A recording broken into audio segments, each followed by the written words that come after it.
My scrubs clung to my body like a second skin, soaked in sweat and the weight of 18 hours that felt like 18 years. The hospital's fluorescent lights had burned into my retinas, and I could still hear the steady beep of monitors echoing in my ears. 3 cardiac arrests, 2 emergency surgeries, and 1 miracle baby later, I was finally driving home through the pre-dawn darkness. My name is Haley McCarthy, and I'm a trauma nurse at the city's busiest hospital. At 26, I've seen more life and death than most people see in a lifetime.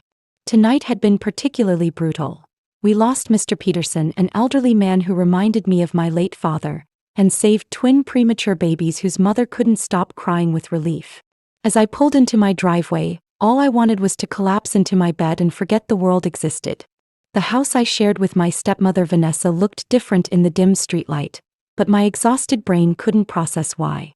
I'd been living here since Dad died 2 years ago, paying half the mortgage while Vanessa figured things out, which mostly involved dating men half her age and spending my money on designer handbags.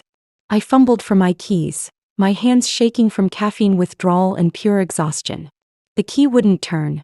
I tried again, thinking maybe the cold weather had warped the lock. Nothing. That's when I noticed the shiny new deadbolt gleaming mockingly at me in the porch light, and my blood turned to ice. What the hell? I whispered, trying the key again with more force. The metal scraped against the new lock, creating a sound that made my already frayed nerves snap like overstretched rubber bands. I pressed my ear against the door, hearing the faint sound of music from inside.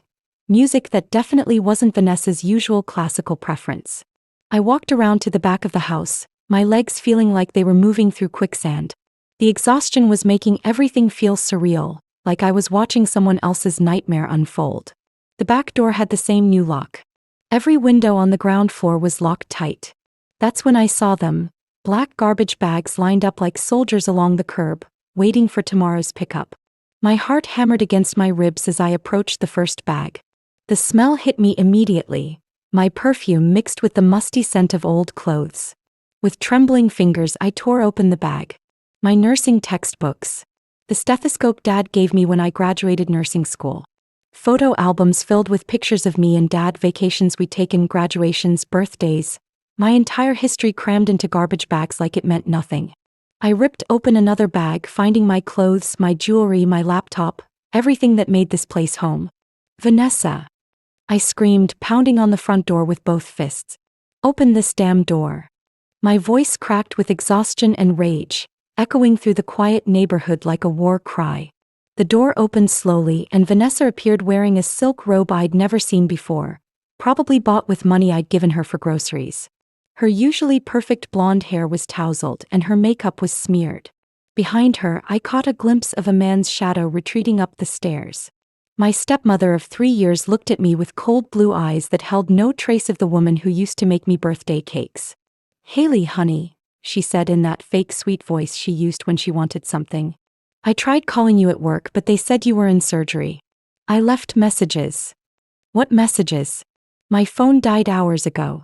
"Vanessa, what is this? Why are my things in the trash? Why can't I get into my house?" Each word came out sharper than the last, my exhaustion transforming into pure fury. She had the audacity to look uncomfortable for exactly 2 seconds before her mask slipped back into place. "Well, the thing is, Blake and I are getting married next month and we need the space. You're 26 now, Haley. It's time you found your own place." Blake, the 30-year-old wannabe entrepreneur she'd been dating for 3 months. The same Blake who'd tried to hit on me at Dad's memorial service.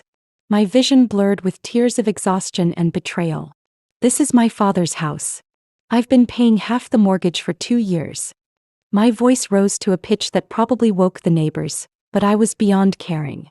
"Actually," Vanessa's smile turned predatory, "your father left the house to me. You were just staying here. Out of kindness." "That's impossible," I whispered, but doubt crept into my voice like poison.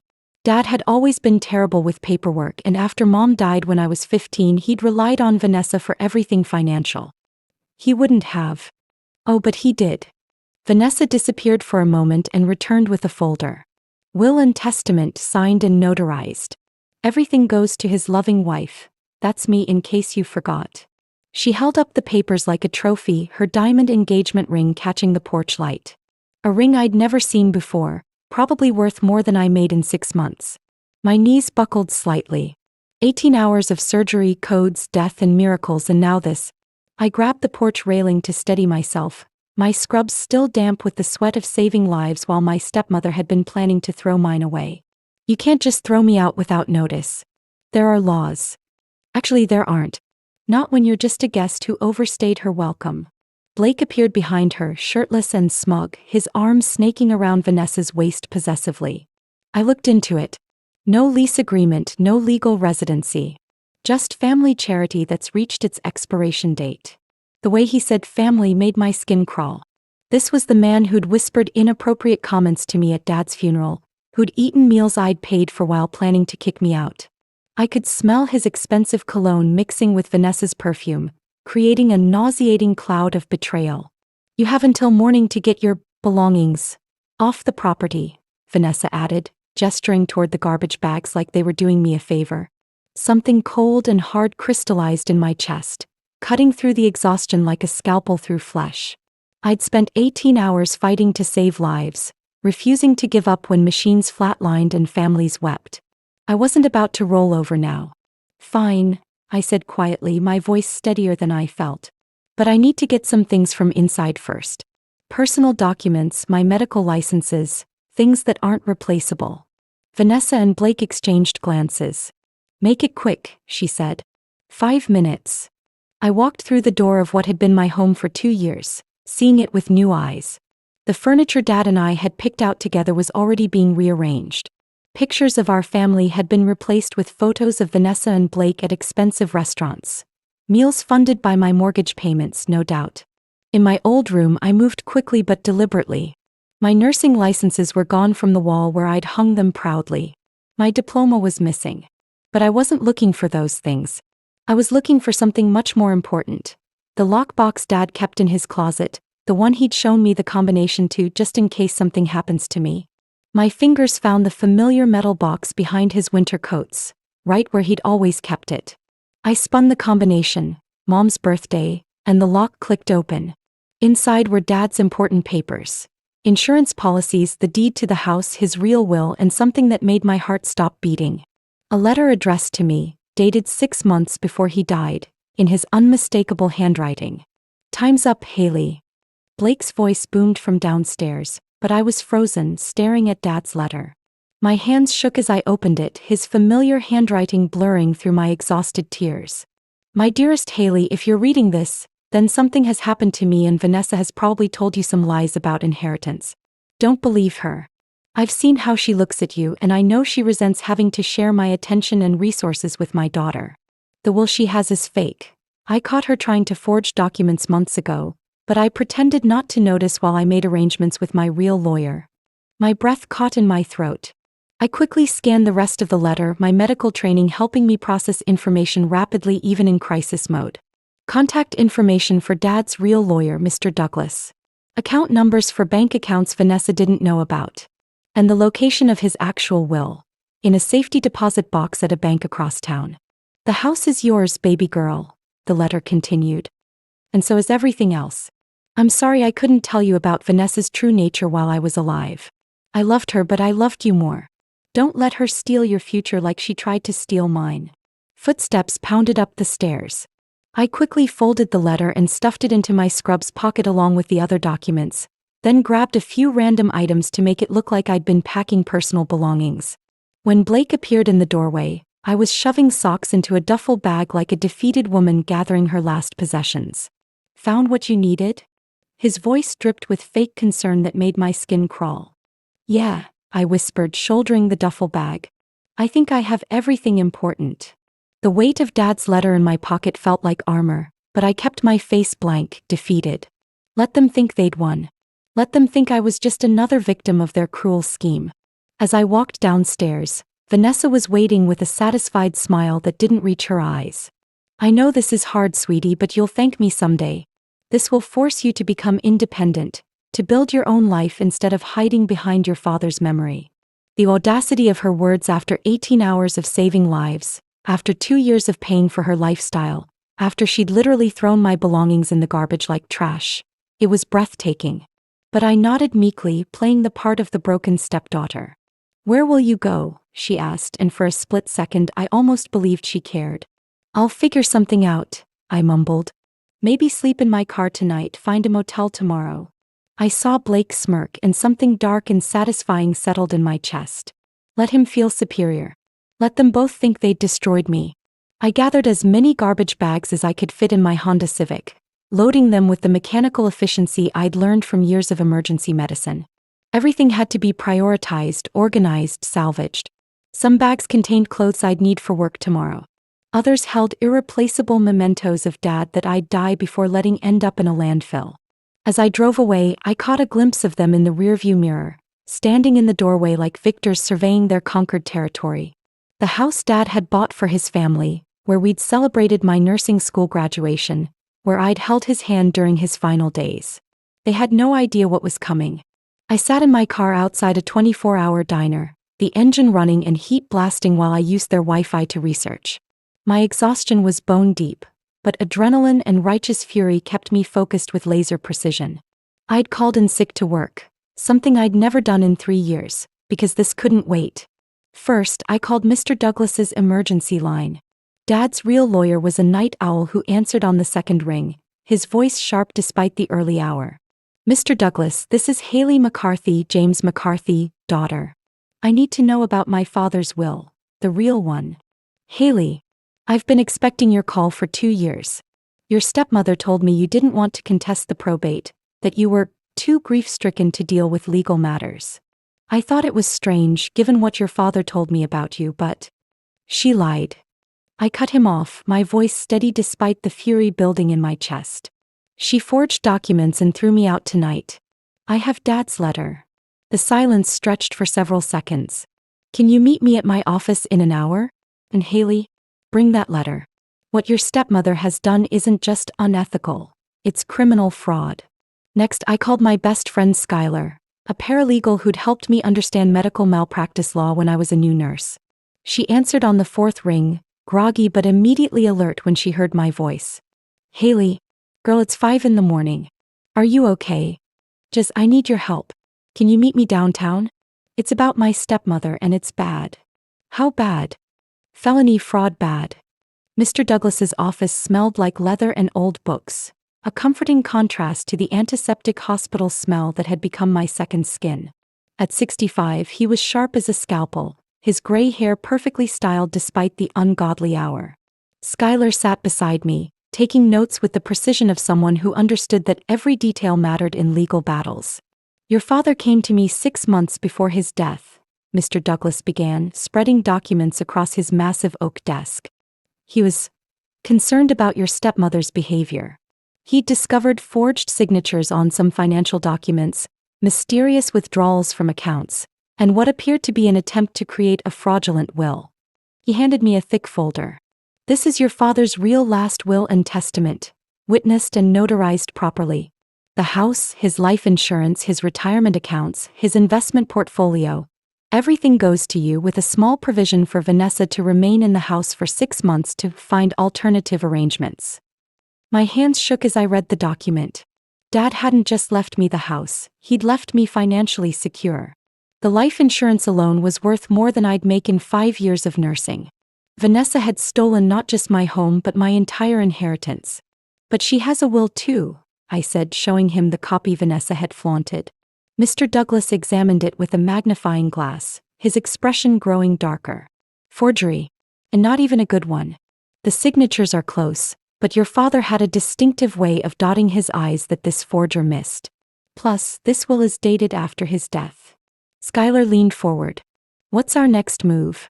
"Police report for fraud and theft. Immediate injunction to prevent her from selling or damaging the property. And..." Mr. Douglas's smile was predatory. "Since she's been collecting life insurance benefits and Social Security survivor benefits based on this fraudulent will, we're looking at federal charges too." By noon, I was standing outside the police station with Detective Evans, a sharp-eyed woman who specialized in white-collar crime. She'd reviewed all our evidence with the thoroughness I appreciated in medical diagnoses. Methodical, comprehensive, missing nothing. "This is substantial fraud," she said, her voice carrying the weight of someone who'd seen every kind of human betrayal. We're talking about identity theft, document forgery, insurance fraud, and theft of an estate worth over $500,000. Your stepmother and her boyfriend are looking at serious federal time. My phone buzzed with a text from an unknown number. Heard you're causing trouble. Drop this or you'll regret it. I showed the message to Detective Evans, who smiled grimly. Threatening a witness. Blake just made this case even easier. She handed me her card. We'll execute search warrants this afternoon. In the meantime, stay somewhere safe.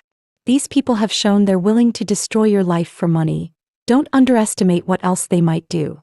I drove to Skylar's apartment, finally allowing myself to feel the full weight of the last 24 hours. 18 hours saving lives, followed by 8 hours fighting to save my own future. My body ached with exhaustion, but my mind was crystal clear for the first time in months. You know what the crazy part is? I told Skylar as she made coffee with hands that weren't quite steady. I actually feel sorry for Dad. He loved her, and she was planning to rob his daughter blind from the day they got married. Some people, Skylar said quietly, see kindness as weakness. Your dad's mistake was thinking everyone had a heart like his. At 3 p.m. my phone rang. Detective Evans. We're at your house now. You might want to come see this. The scene outside my father's house looked like something from a crime drama. Police cars lined the street, their red and blue lights painting the neighborhood in chaos. Neighbors stood on porches and peered through windows, finally getting the show Vanessa and Blake had been building toward for months. Detective Evans met me at the curb, her expression grim with satisfaction. We found the insurance papers, forged bank documents, and about $50,000 in cash hidden in their bedroom. Your stepmother broke down and confessed when she saw the evidence, but Blake is still claiming innocence. Through the front window, I could see Vanessa in handcuffs, her perfect blonde hair disheveled, her silk robe replaced with an orange jumpsuit that made her look smaller, more pathetic than I'd ever seen her. She was crying. Not the elegant tears she used to manipulate Dad, but ugly, desperate sobs of someone whose world was collapsing. The best part, Detective Evans continued, is that they'd already planned to sell the house next week. They had a buyer lined up, paperwork ready. They weren't just stealing your inheritance, they were trying to liquidate it and disappear. Blake appeared in handcuffs, his earlier smugness replaced by something between rage and terror.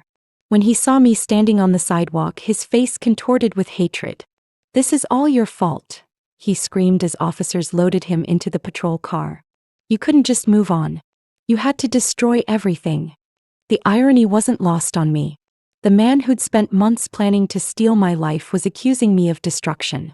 I felt a strange kind of peace watching him rage helplessly, realizing that his words couldn't hurt me anymore. I'd found my strength in Dad's letter, in the truth, in my own refusal to be a victim. Haley. Vanessa's voice was barely a whisper as they led her past me. I should have kept walking. I should have let her disappear into the police car without another word. But something in her broken voice made me stop, made me turn to face the woman who'd tried to steal my future. I'm sorry, she whispered, her perfect makeup streaked with tears and regret. I never meant for it to go this far. It started small, just a few bills, a little extra spending money. But Blake, he convinced me that you were getting everything you didn't deserve, that I was your father's widow and I should have been provided for. You were provided for, I said quietly, surprised by how steady my voice sounded. Dad left you enough to live comfortably for the rest of your life. It wasn't enough that you had his love, his care, his devotion. You needed everything, including the future he tried to secure for his daughter. She flinched like I'd slapped her. I know you won't believe this, but I did love him. I loved your father. No, I said, feeling 18 hours of exhaustion and 24 hours of betrayal crystallize into perfect clarity. You loved what he could give you. If you'd loved him, you never could have stolen from his daughter. You never could have thrown his memory in the garbage along with my belongings. Detective Evans appeared at my shoulder. We need to go, Mrs. McCarthy. As they led her away, Vanessa looked back one more time. I hope someday you can forgive me. I watched the police car disappear around the corner, carrying away the woman who'd shared my father's bed while planning to destroy his child. Forgiveness felt like a luxury I couldn't afford yet, maybe wouldn't ever afford. Some betrayals cut too deep, revealed too much about someone's character to ever fully heal. But for the first time in months, I felt like I could breathe. 3 weeks later, I stood in the doorway of my father's house. My house now, watching professional cleaners remove the last traces of Vanessa and Blake's occupation. They'd done more damage than I'd initially realized. Expensive furniture purchased with my inheritance money, alterations to rooms that had held precious memories, even my father's study converted into Blake's home office, where he'd apparently been running some kind of cryptocurrency scam. The insurance companies had been surprisingly helpful once they learned about the fraud.